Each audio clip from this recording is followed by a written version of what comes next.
Hey, if you're into classic rock going back into the early 80s, this video is for you. You know, in our ever-expanding desire to serve the people who watch this channel, we have been listening to what y'all have been saying. And so a bunch of people had suggested that we get some Kerrang magazines, which we did. You probably saw the video. We opened them up. We're going to start going through those soon. People wanted to see Rip magazines, so we got some Rip magazines. We've been doing those off and on. Of course, we got a bunch of other things we've been doing along the way, like records and tour books. And so one of the things that people have been suggesting that we get as far as magazines go are Creem magazines. Now, I'll be honest with you, I don't think I ever owned a Creem magazine ever. And so, but I knew they were popular and I'd see them around all the time. So we just got on eBay not long ago and did a search and found somebody who was selling a kind of a pile of them. And this group, I think, goes back into the early 80s. But anyway, I thought this would be fun to open them up on camera. We will go through these eventually like we do with the other magazines, but just wanted to show you what we had here. So we're gonna bust these open together and see what we have inside this. See what we have inside this package.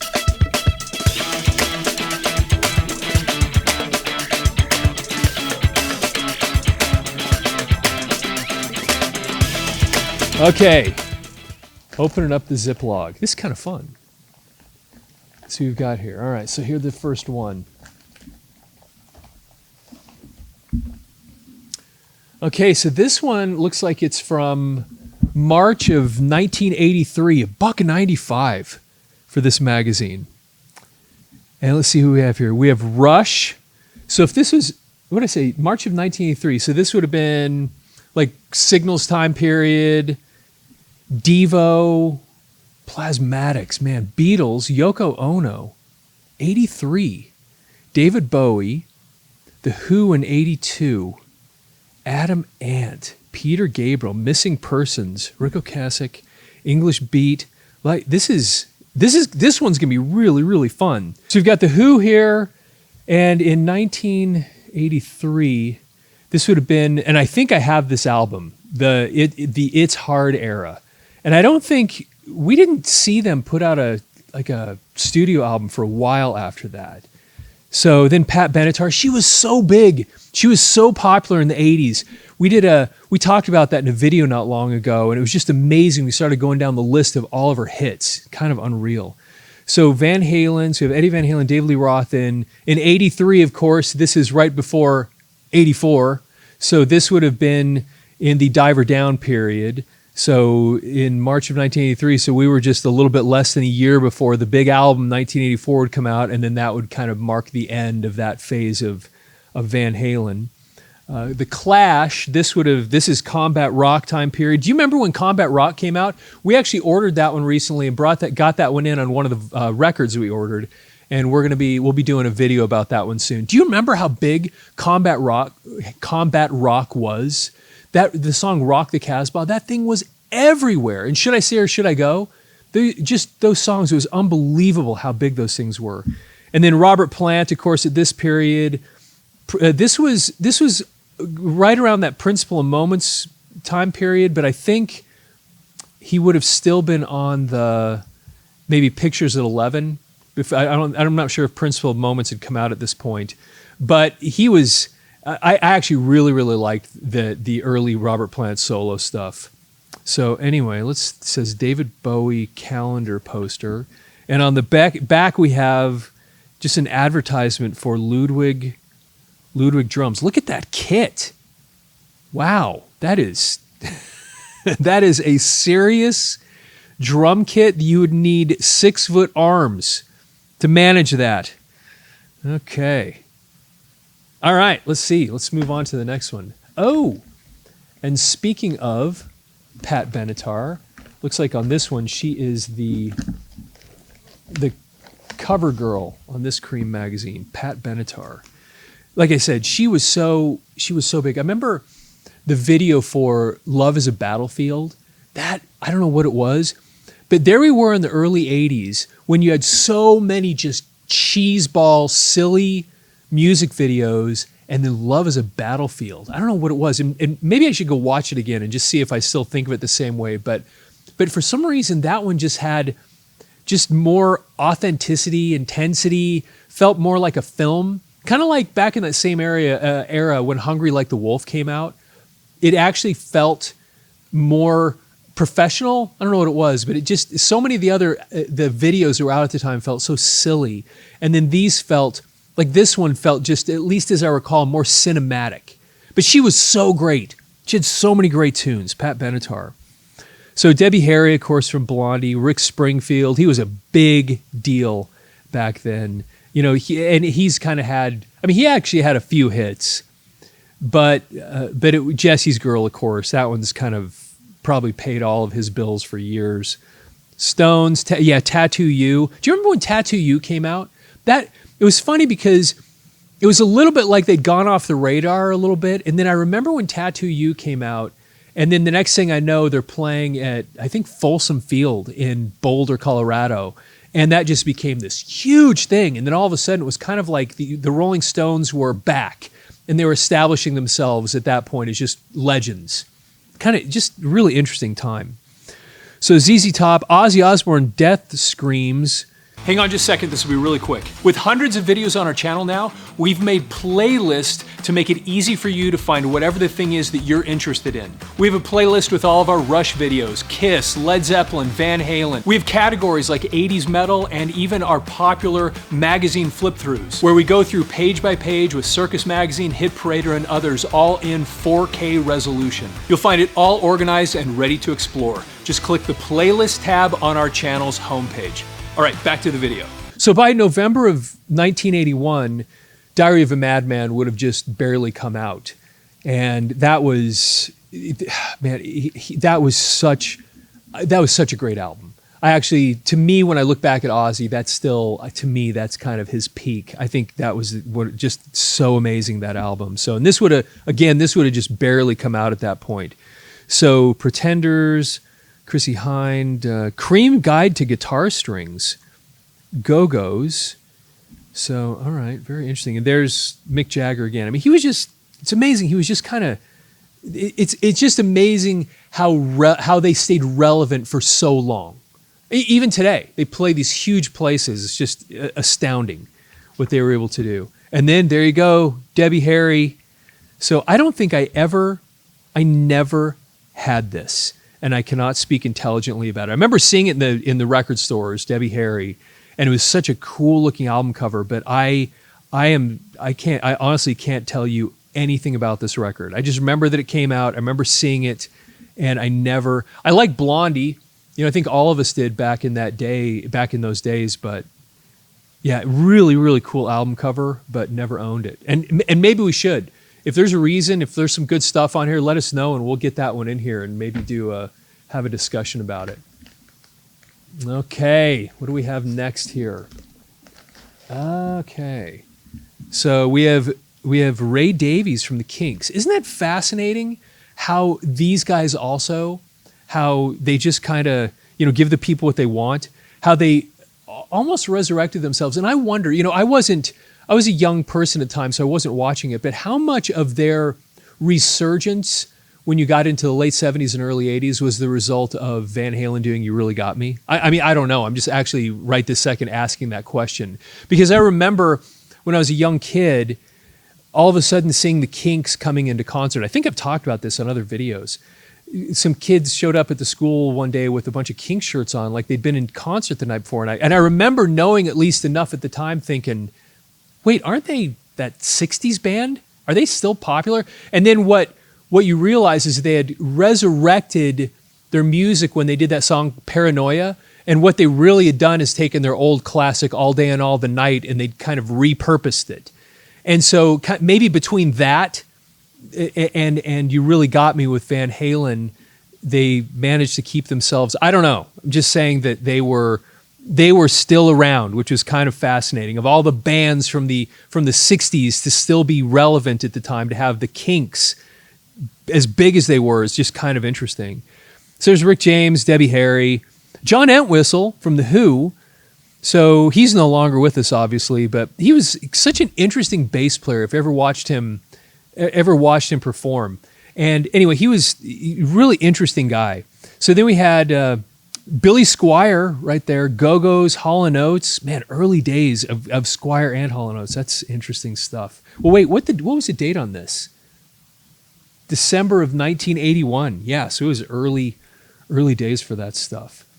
So very interesting. So then we have Ron Wood and Mick Jagger and Pat Benatar. There we go. Bruce Springsteen. Then Van Halen back in 1981. So in 1981, this is, what was the date again?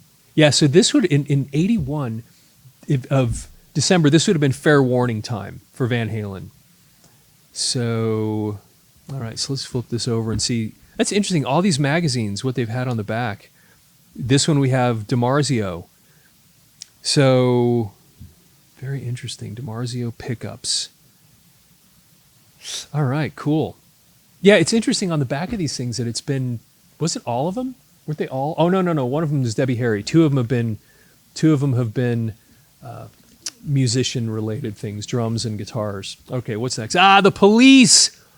Every Little Thing is Magic. Do you remember when that song came out? Every Little Thing She Does is Magic.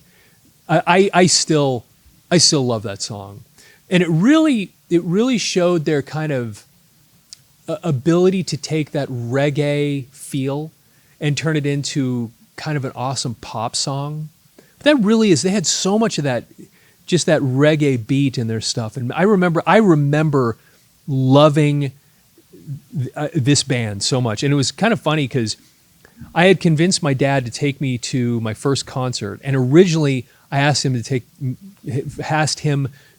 and see the Police. And so this would have been Ghost in the Machine time period. So this is April 82. So Ghost in the Machine came out in 81. So this was Ghost in the Machine time period. And I'd convinced my dad to take me to see the Police, and it would have been sometime in 82, but they were sold out. So then he took me to see Journey, which was my first concert. So this was almost my first concert, but they had sold out. And which is kind of amazing because they were just so big at that time, back in the early 80s. And they had so much great music. I mean, they were amazing. And then they put out Synchronicity, and then poof, gone. Anyway, just a fascinating band. Elvis Costello, AC/DC. So in 82, they were, for those about to rock, I talked about them recently. And, AC/DC was just, at that point, they were so big.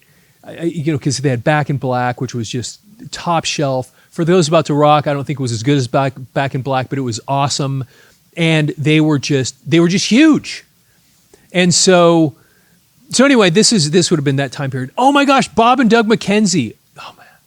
Do you remember the Take Off to the Great White North? They actually put an album out.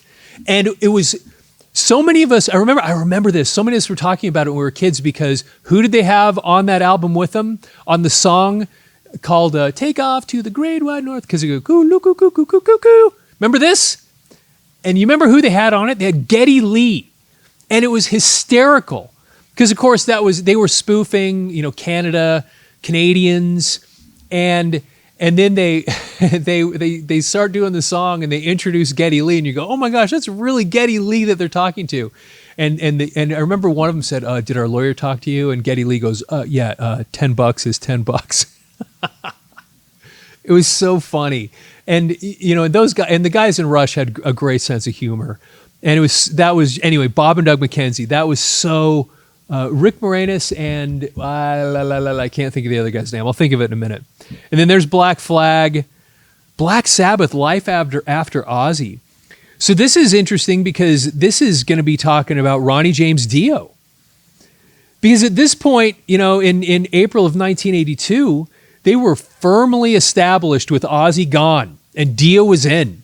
And Dio was, at this point, kind of on his way out too, but Black Sabbath had made a name for themselves without Ozzy because they didn't know if they'd be able to. Back in 1979, when Ozzy's taken off, there's this big question of what happens with Black Sabbath. Can Black Sabbath continue without Ozzy, that front man, that the crazy guy? And it turns out they could, and it changed their style. And you listen to the guys Tony Iommi, Geezer Butler. You listen to their books, and they talk about how how Dio kind of elevated them.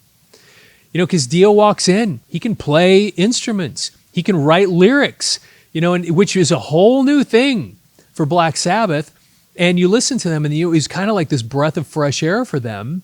And then they put out Heaven and Hell, they put out Mob Rules, and I've talked about it on this channel before. That my first experience with Black Sabbath was hearing Mob Rules on the album Heavy Metal for the soundtrack. And it was so great. It was so great. I loved it. Just fell in love with them. And, you know, I'm thinking that's Black Sabbath. And then it wasn't long after that, or right around that same time, that you're discovering the album Paranoid. And you go, wait, Black Sabbath, wait, Ozzy? That's it? Anyway. And it was, I know a lot of us kind of went through that experience at the time. So that's, anyway, Life After Ozzy. That one I'm excited to read in here and see what this is about. Loverboy, I actually thought they had a bunch of great tunes. Soft Cell, what did they have, one song? U2, New Irish Rover. So this would have been, this is October time period for U2. And I loved, so I've got all the U2 stuff, especially from that era, from Boy, October, War, Under Blood Red Sky. I mean, just go on. I loved all this stuff so much. But there was something, really, that album October, and even the song October. But what was the other song that was on there that got really popular? It was Gloria. And I remember that video for Gloria, like they were out on a boat, something. But man, they were just, you see, now I came in kind of late on the U2 train, but when I started going back and discovering this stuff, you just go, man, this stuff was so good. It was so great. So anyway, and those weren't my favorite albums. I gotten a lot of trouble with this on another YouTube video, and I was kind of like saying they were okay. I don't think they stacked up anywhere close to the U2 stuff that came later, but a lot of people don't like hearing me say that because they're like, those first two were so great. And I'm like, yeah, you know, I loved a lot of stuff on them, but I think they grew into something really, really spectacular.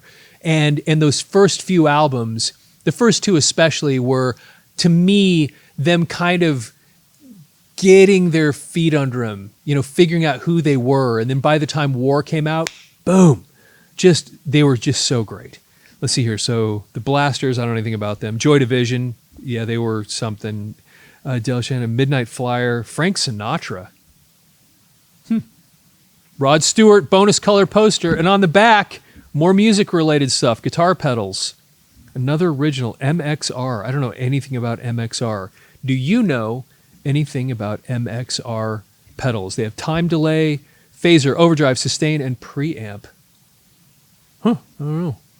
Okay, it looks like we got a couple more in here. Let's take a look at what else we have.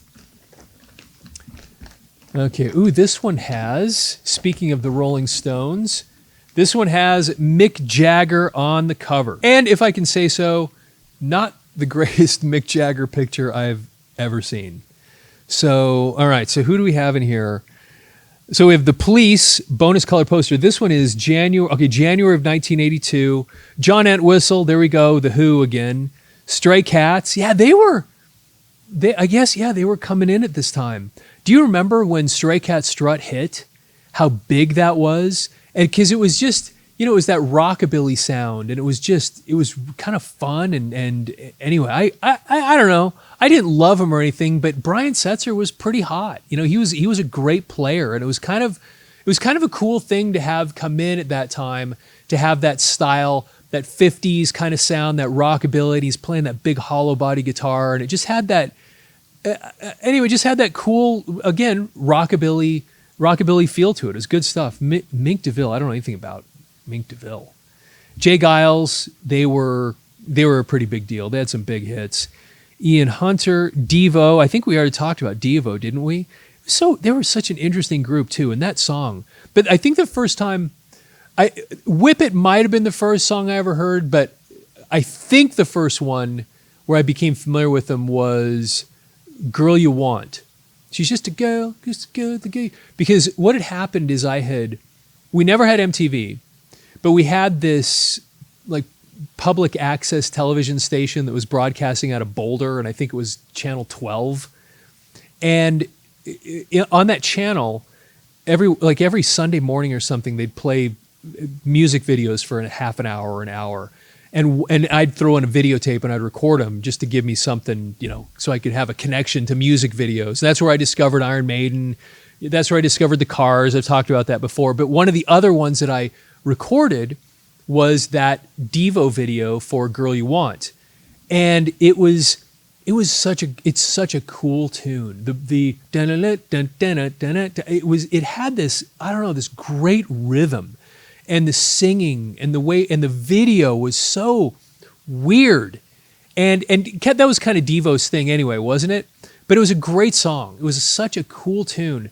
But I remember that they just had there were some of these bands every once in a while that could really just kind of carve out their own little space where they really weren't, they just didn't really interfere, or they just had their own thing. And Devo was one of those groups where you just, they had the flower pots on their heads and they wear those, the jumpsuits or whatever, and they just had this cool kind of interesting energy. So anyway, this will be interesting. Can they still whip it?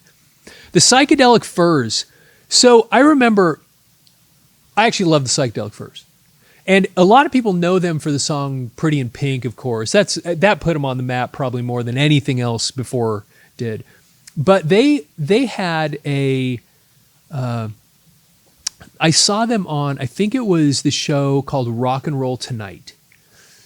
And I would record these things on like Friday nights. And this is where I kind of started listening to Molly Hatchet, and I got Billy Squier one night on that show. But on another one of these, they had the Psychedelic Furs. And I think one of the songs was called Run, Run Away, and Come On, Run, Run, Run. Oh my gosh, I wish I could remember the other tune. They had these two songs that they played on this concert. And man, I weirdly just thought, oh my gosh, I love these guys. And I couldn't even tell you any of their names. But those songs, that live little thing that they put together on that Rock and Roll Tonight, I just loved them. And so anyway, it's cool to see them. This will be, again, interesting to go look at what they have to say in here. And then Genesis and Phil Collins at face value. Yeah, this would have been in the face value time period for Phil Collins, and everybody knows In the Air Tonight. That's the album that came off of. So let's see here. Gifts for the Musician. Creem Guide to Christmas Toys. Why is this coming out in January of 82? Christmas Toys. Okay, Gifts for the Musician. Jamie Lee Curtis. Oh, this must be separate. I'm guessing they're not telling you to give Jamie Lee Curtis as a gift for musician. James Brown, Bow Wow Wow. That's so funny. I remember them. Ultravox. I cannot read what that says. I can't read that. It looks like that one says The Cure. Steve Hackett. Billy, I don't know what that is supposed to be. An exclusive interview. Mick Jagger tells torrid tattoo tales. Okay, this will be an interesting one to look at. And then what do we have on the back? Rod Stewart. Oh my gosh. That song, Young Turks, Hearts Be Free Tonight. That is such a great tune. And I've never noticed this, but that image is hilarious. Because look at this. It almost looks like the sun is coming in and his shadow is a mop. Is that the way the album cover looks? Now that I look at this, now I'm remembering. That is pretty funny. If that's the way it looks, that's great. But yes, Young Turks was a great song. And Rod Stewart was just a legend. And by this point, he was. He'd done so much stuff. And he was just, and man, you go back to that early stuff with Faces, and go back and find the video for Stay With Me.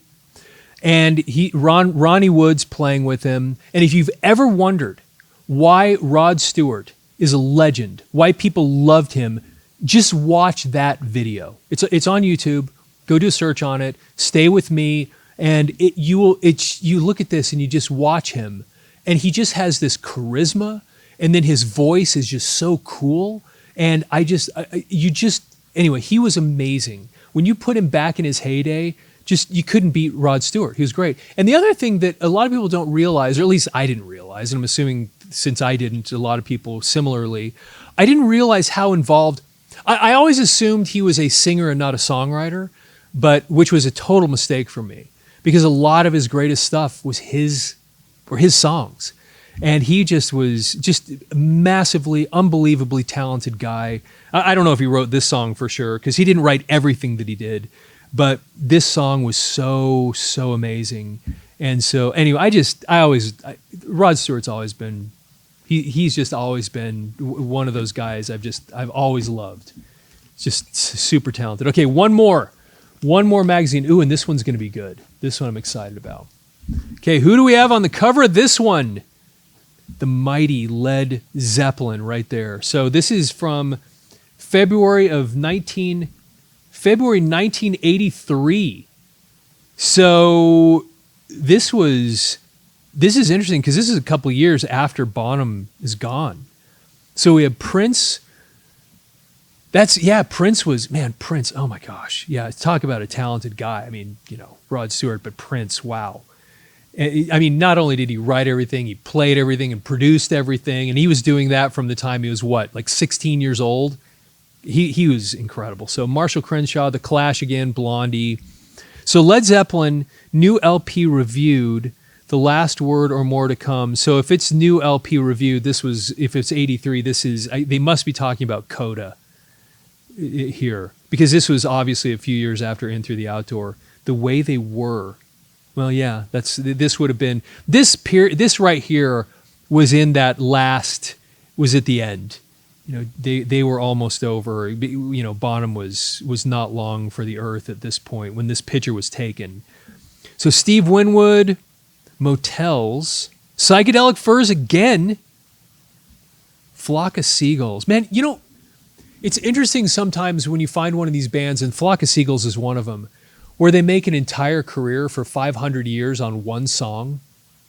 It's funny. It's actually, the song they did is a great song, but did they ever have another hit? And maybe they did, and I should feel stupid right now.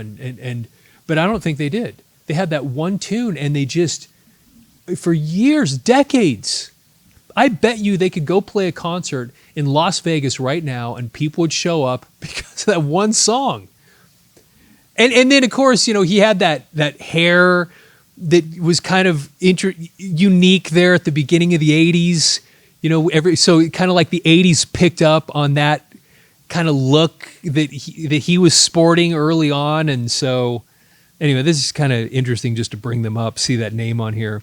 Fleetwood Mac. So this is Mirage time period. I think one of our record openings a few weeks ago, I pulled that one out. It was one I picked up the last time I was in Denver because I just didn't have it. And it's not like it was one of their greatest albums, but it had some good stuff on it. But that would have been this period, the Mirage period. And then they weren't long for the scene at this point either. And it's interesting because his last time around with a question mark. And then Eddie Money, man, he had some great stuff too. I mean, Two Tickets to Paradise. What a great tune. The verses, the hookiness of it, kind of the lyrics, man, what a guy was. He had this great voice, pretty cool. Linda Ronstadt, Marvin Gaye. I love Marvin Gaye. I don't know. So one time, I don't know what it was, but I was at a store. This probably was like 25 years ago. And I'd heard some of his stuff. I knew a little bit about him, but I was at a store and I saw a best of Marvin Gaye CD on sale for like $5 or something. And I just thought, and I grabbed it and I just put it in the car on the way home. And oh my gosh, I sat there listening to it going, this is some of the coolest stuff I've ever heard. I loved it. It was so good. Anyway, so I became like this fan of Marvin Gaye, and I'd kind of always been like, and anyway, he was just awesome. So I love Marvin Gaye. We'll have to talk about him sometime.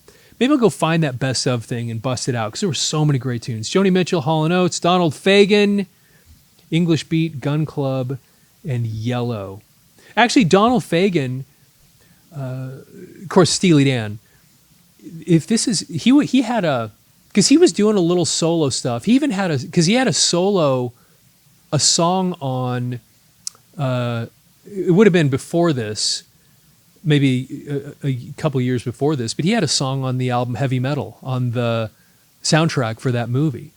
So, and what a monster talented guy. I mean, that you go back to that Steely Dan stuff. It was funny because I don't really talk about this stuff too much on this channel unless it's relevant to the discussion. I sang in a Steely Dan tribute band for a little while. We did Tower of Power and Steely Dan stuff. And it was funny because they asked me to come sing for this group. I didn't think I knew much about Steely Dan. I knew a few songs, the standards that everybody's heard before. And then I got there to the first rehearsal, and we kind of went through a few of the songs, some things I knew. And then I got a list of all these tunes. And I went back and started listening to him like, oh my gosh, I know that song. I know that song. I know that song. I know that song. I know that song. I mean, and you don't realize that this guy, that they'd written these tunes and it wasn't just him, but they'd written these tunes that had all of this jazz influence. They were these complicated, really like musicians type songs.